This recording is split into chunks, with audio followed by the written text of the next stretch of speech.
I'm Marilee Caruso. It's Wednesday, April 22nd. Today, the first signs of flooding. What we're seeing now is the water is starting to rise and the water is starting to flow. How Manitoba's largest First Nation is making final preparations to protect itself from the threat of rising floodwaters. Also today, Grace Hospital grenade. A man is accused of carrying a smoke grenade into a Winnipeg hospital. We'll tell you what police are saying about the incident. Plus, a sizable sinkhole. Where it's been spotted and what crews are doing to fix it.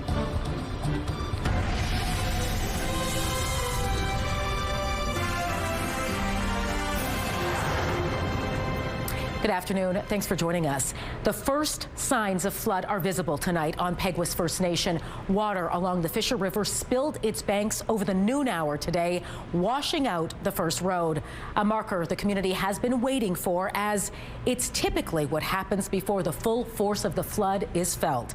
Standing by live with the latest from the flood front is CTV's John Hendricks. So, John, this washed out road is really seen as a bit of an omen in the community. It really is, Marilee. The community has been watching this road so closely. They actually were there to video the water as it overtook the road. Take a look. Now, this video was captured by Doug Thomas, the communications director for Peguis First Nation.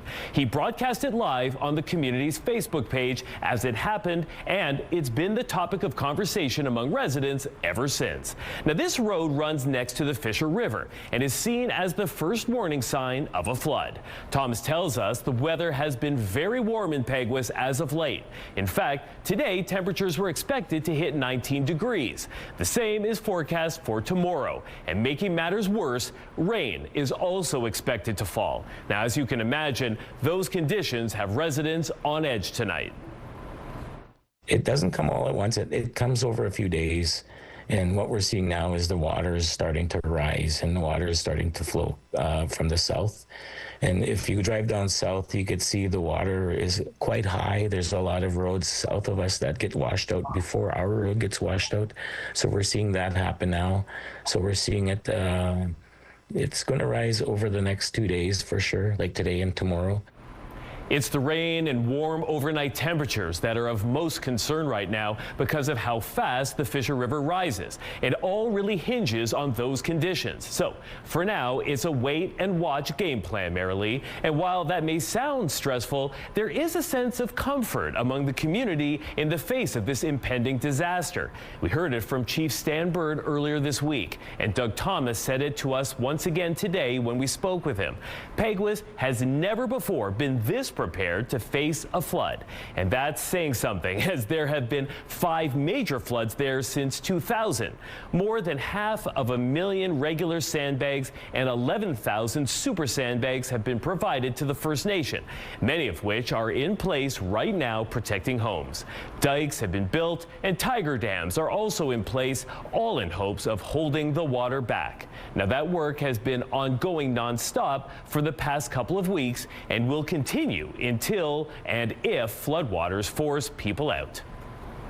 Now, also helping with preparations, Marilee, is a state of emergency, which was declared on Saturday. It allows the First Nation to mobilize resources, access emergency federal funding, and enforce mandatory evacuations if needed. Speaking of evacuations, John, who's been moved out of the community so far? Well, the first priority residents only at this point, Marilee. So those with medical disabilities, those who are diabetic, pregnant, or in need of some additional help.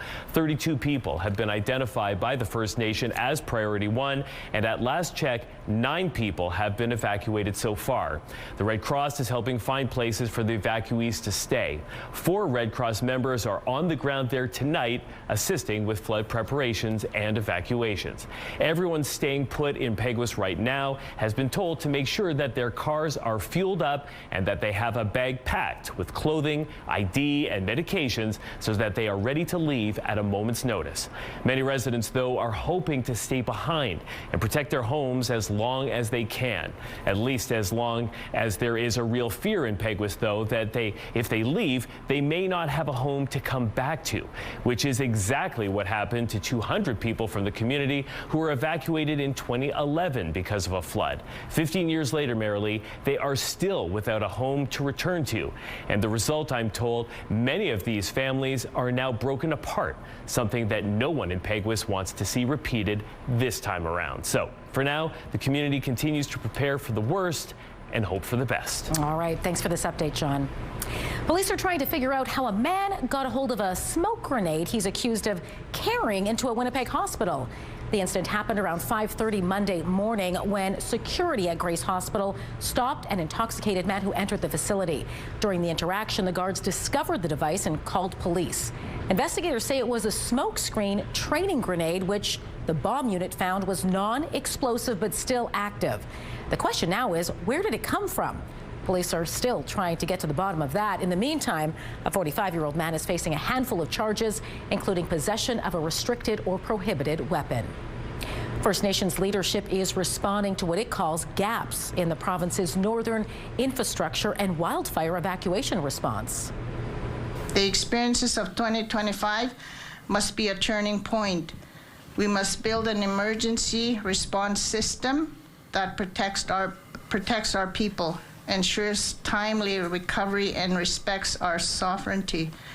MKO leaders say its members must be part of the government's plans for wildfire prevention, response, and recovery. Among other things, they're calling for First Nations authority within incident command systems, reliable backup power systems, culturally appropriate community evacuation services and supports, and more expedient processes for response expenses. In 2025, more than 17,000 people were displaced as at least 17 First Nations were evacuated. Yesterday, the province said it is not anticipating a wildfire season as bad as last year and is more prepared. It points to a new fire base in the Thompson area, 19 more firefighters, and converting 15 emergency management staff into permanent positions. A Dauphin man is facing charges stemming from a gun theft which happened over the border in Minnesota. RCMP were contacted by U.S. authorities late last month who told them the 73-year-old man had been charged after a handgun was stolen from a gun show in Newfoundland. That led Mounties to search his home last week, where officers allegedly seized 7 more firearms, at least 2 of which had been stolen from the U.S. He's now facing several charges, including weapons trafficking and unauthorized possession of a firearm. Manitoba drivers are no stranger to rugged roads uncovered after the snow melts, but here's something we don't see every day, a sizable sinkhole. It appeared in Elmwood on Washington Avenue between Rock and Watt Street. The city says it was reported around 7 a.m. The cause? A water main break, which also damaged nearby underground infrastructure, including a catch basin. As a safety measure, water service to a small number of nearby properties was shut off. A temporary water tank has been brought in for residents to use in the interim. The sinkhole shut down a portion of the city street, but our cameras did spot construction crews hard at work today trying to repair it. The city says don't expect these repairs to be completed by the end of the day. This is going to take some work, but it does hope to have water service restored sometime tomorrow. All right, let's bring in Colleen Brady now and get a first look at your Skywatch evening forecast. Not a bad day to be working on a sinkhole or doing anything outside if you're in the city. Well, I don't know if you caught this, Marilee, but in the background, there was a child on a swing going back and forth, and I thought, wow, it was a nice day today to be doing things like that. Temperatures soaring into the low and even upper 20s in southern Manitoba. Easily, this is the warmest day in Winnipeg since mid-April, so a good 6 months and plus a few days, plus some change there. Speaking of change, conditions will be drastically in central and northern parts of the province. Yep, there are no less than 3 different orange-coded warnings in those areas tonight. Depending on which region you're in, you are either under a freezing rain warning, a snowfall warning, or a winter storm warning. I'll show you where those warnings are in effect and what is expected to come, and a look ahead to weather that will be affected all throughout the province because of this incoming low pressure system. But for now, let's take a look through the Bathfitter Live Eye. Well, it's brought to you by Bathfitter. It's CTV's Live Eye, but it is brought to you by Bathfitter. Did I mention it's brought to you by Bathfitter, exclusive home of the PermaFit solution in Winnipeg right now? It is a beautiful 23 degrees. Winds out of the east-southeast at 10 kilometers an hour. The pressure is dropping, and the humidity right now is 35%. Out in the roads on this Wednesday afternoon, busy in both the east and westbound directions on Portage Avenue in front of Polo Park, but moving smoothly. Polish up your putters. It's almost time to hit the links in Winnipeg. Find out which city golf courses are opening up after the break.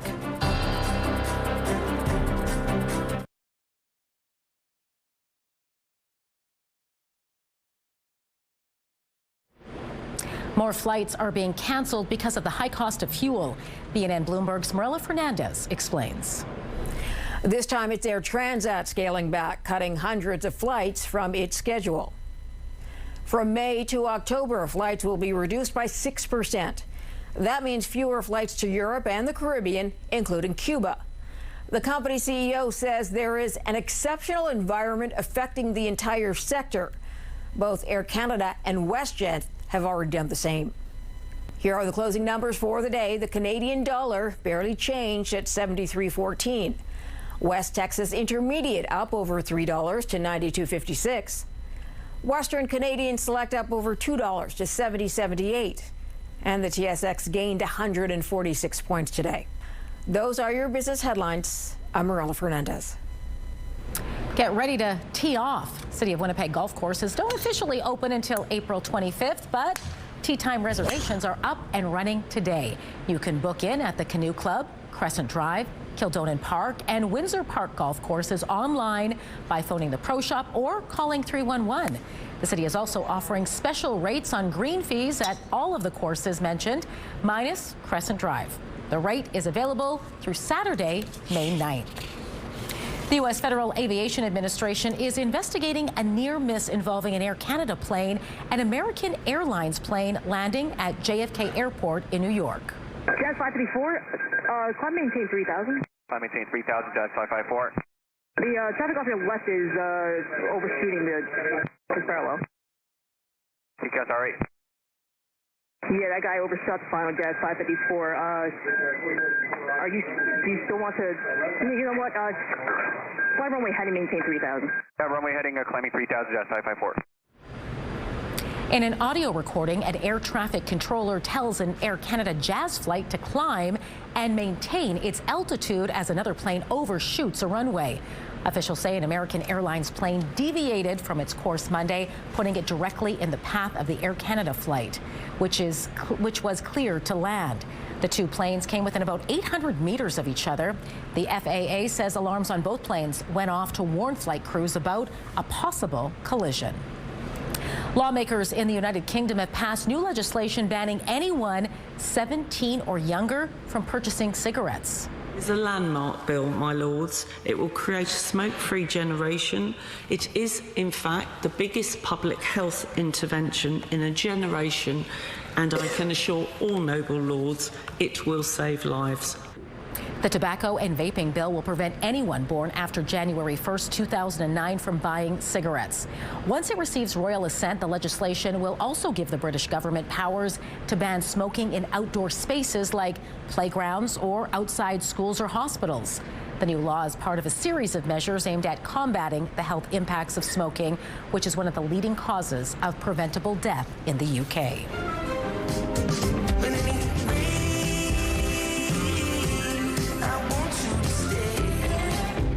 Changing his tune, why a change to a music superstar's website has fans on high alert. Those details next in Spotlight.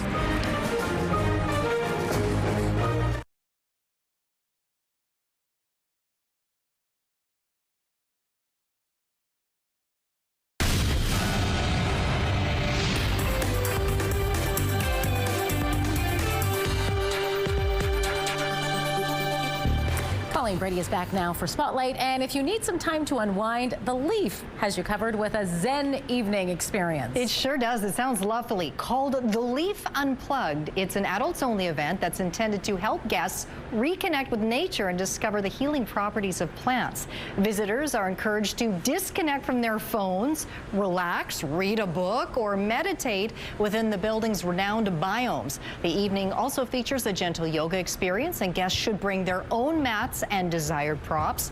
It's all happening May 6th between 7 and 9 p.m. For more information, head on over to Assiniboine Park's website.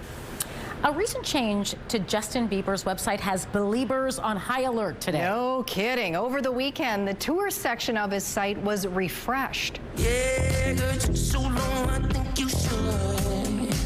It notes there's no current shows, but it's also prompting fans to RSVP to, quote, be notified when new tour dates are announced. Fans think the Biebs will be on the road again for the first time since canceling his 2022 tour to focus on his health. This speculation is also coming after his successful shows at Coachella. Before the deal to sell itself to Paramount, Warner Brothers scrapped the release of a few movies that were actually already done filming. But one of those movies from the world of Looney Tunes is now headed to theaters anyway. Have you been horribly injured by a product made by the Acme Corporation? It's not your fault. There's probably someone to blame. Coyote versus Acme tells the story of the legendary cartoon villain deciding to sue the company that provides him with the equipment he uses to chase the Roadrunner. The movie stars Will Forte and John Cena. Variety reports it cost about $70 million to make, but Warner Brothers opted not to release it back in 2023, instead claiming it as a tax write-off. A different company acquired the rights, and it debuts August 28th. All right, if you're a fan of Harold and Kumar, you will be happy to hear this. That's right. Cal Penn confirmed the news on Jimmy Kimmel, saying a fourth installment of the franchise is actually in the works. So John Hurwitz and Hayden Schlossberg, who created the franchise, are writing the fourth movie with Josh Heald, who they created Cobra Kai with, and we're hoping to make a fourth movie. Oh, that's great. The franchise's creator is set to write and direct the movie. The last film came out about 15 years ago. Wow. Yeah. I didn't realize there was that many of them either. No, neither did I. All right. Fans know. We got some catching up to do before the latest comes. Yes. Okay, thanks, Colleen. You're welcome. Here is your Wednesday primetime lineup. It all starts with MasterChef at 7, then Catch the Floor at 8. Shark Tank is on at 9. It's all right here tonight on CTV. CTV Primetime Lineup, brought to you by the Parkway Retirement Community. Welcome home. A live look at a sunny and warm McPhillips. It's a little bit of light cloud out there, but look at this. 25 degrees out there. Winds out of the east-southeast at 14 kilometers an hour. Traffic is moving well. There's cyclists out there on the road, too, a little far into traffic, but everyone is moving along just fine for the most part. I will have your full forecast, including this low-pressure system that's about to wreak havoc on parts of Manitoba.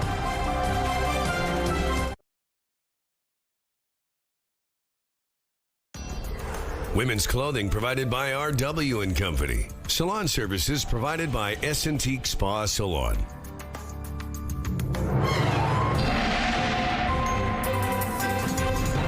CTV Skywatch weather brought to you by South Beach Casino and Resort. Visit southbeachcasino.ca. 25 degrees right now in Winnipeg. Now, last hour, Sprague was almost 27 degrees and just 1/10 of a degree off being the hottest place in all of Canada. There was a community in Saskatchewan that eked out that distinction, but my goodness, 25 degrees. It hasn't been that warm in Winnipeg, I believe, since April 11th, to be precise. And even on that day, I'd have to double check. But it's been a minute, hasn't it? Or at least half a year. We've earned it, and in the days to come, it won't be nearly as warm, so do enjoy it while it lasts. You can see there's a little bit of precipitation picking up on the radar in southwestern Manitoba. That is the prelude to a very impactful system that is going to impact primarily central and northern parts of the province. Now, under Environment Canada's relatively new color-coded weather alert system, all 3 weather warnings in effect in the northern half of the province tonight are coded orange, so the impacts are expected to be high. Let me take you through it. I'll start with the areas in northern Manitoba under a snowfall warning. Just like we were saying last night, the expectation is that many of these communities could see anywhere from 30 to 50 centimeters of snow beginning this evening and lasting into Saturday. Further south and central areas, we have this area that is under a freezing rain warning. And this is where we could have some very pretty substantial impacts as well. Not 50 centimeters of snow, but still, we've got ice that will be building up on power lines, for example. So Environment Canada is warning that not just here, but really throughout this whole area, that utility or power outages are quite possible. Travel is also expected to be hazardous, and some roads may well be impassable. And last but not least, we have the Flin Flon region that is under a winter storm warning, because you'll be getting both, not just freezing rain, but up to 15 centimeters of snow all within the next day or two. Here's a look at the temperatures back down in the south. That's the other big weather story right now in the province. 25 in Winnipeg, 26 in Steinbach, back in Kenora there, 22. Swinging out the other way, it's the reverse of yesterday. The warmer temperatures here in the southeast, 14 right now in Brandon. It's just 8 in Dauphin. Did you see that? It's only 2 right now in Swan River. What a difference. And single-digit temperatures right now across the northern part of the province. So things are quiet now, but in the next few hours, things are going to get a little bit more interesting. We'll have the first of that freezing rain and rain showers pass into parts of central Manitoba. You can see right there in behind there's that snow, that heavy snow that's on the way. But while that will be happening in central and northern parts of the province, look at this. This low may send showers or thunderstorms rotating through parts of southern Manitoba late tonight or overnight, including here in Winnipeg. So watch how this plays out. Even tomorrow, all that rain coming down into northwestern Ontario. There's the freezing rain, there's the rain, there's the snow. That will only continue to move north and spread out as well as it continues to come down. We'll have rain coming through southeastern Manitoba as we get into tomorrow night, overnight into Friday. Not a lot of change in the north, you can see, but really that snow will be taking over. 14 is our warm and humid low tonight. So that's the other thing. The air mass isn't just warm, it's humid. So there is the possibility of showers or thunderstorms. 23 are high tomorrow with a chance of showers in the afternoon with strong south winds continuing and gusting as well. 10 degrees on Friday, 9 on Saturday, increasing clouds into the afternoon. 11 Sunday, a nice day there, but then some chilly temperatures to start the week next week. Our first weather photo is from Maureen, taking a look out at her yard in New Bothwell. Nice look at the sky there. And this was taken near Lac du Bonty. That photo is from Georgette. Send us yours to winnipegweather@ctv.ca. Well, you hear about bands breaking up after a short time together, but this band is bucking the trend. It's been together for 150 years. The Kitchener, Ontario Musical Society Band traces its history all the way back to 1876, and some of its members have been playing for decades. When the band started, it only played military marches, but today it plays a little bit of everything. All members are volunteers, and the band is always looking for new people to join. Pretty impressive. Absolutely. All right, that does it for us this hour. We're back at 6 o'clock, though, with much more local news. Hope you'll join us then.